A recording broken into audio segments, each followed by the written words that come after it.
deep कुरा भइरहेछ केटाहरूको यो कुराहरू अलि बिस्तारै गरौँ है यो कुराहरू फेरि यहाँ मेरो भ्युअरहरूले हेरेर फेरि काट्नुपर्छ यो टिट बिप हालिदिन्छु मैले एकदम हामी यहाँ घाम तापेर चट्ट बसिरहेको छु कलेजमा म अलिकति मोटाएको अवस्था छ हिजो वेट गरेको हाम्रो मुकेश हेलो भनिदेऊ न शङ्कर भाइ हेलो भनिदेऊ न आज गएर मेरो च्यानल सब्सक्राइब गर ल 4 वर्षपछि म कुनै भिडियो हाल्दैछु मरिसक्यो होला म फेरि जान पुग्दैछु आज यहाँ अलिक गीत पनि सुन्नुपर्ने हुन्छ युट्युबमा सब्सक्राइब गर नसके हुन्छ आज यहाँ कलेजको माहौल पनि हेर्नु है चाहिँ यहाँ प्र्याक्टिकल जाने मन छैन हौ यो सबभन्दा हेटेस्ट प्लेस हो यो एडमिनिस्ट्रेसन हाम्रो भने शङ्कर भाइको पनि होला सबभन्दा हेटेस्ट प्लेस एडमिनिस्ट्रेसन जान नपरोस् जिन्दगीमा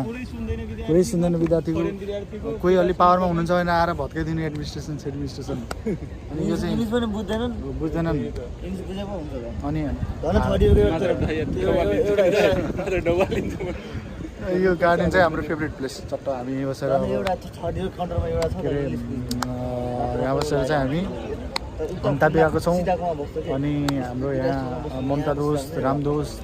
जारा दोस्तलाई मिस गरिरहेको छौँ हामीहरू सबैजना भएको चिया खानुहुन्थ्यो र मेरो ब्लगमा अब यो एकदम रियल हाल्नेवाला छ यो एकदम अनएडिटेड अनप्रोसेस्ड थ्याङ्क यू आजलाई यति गरौँ कि है दोस्त ल बाई भनिदेऊ न शङ्कर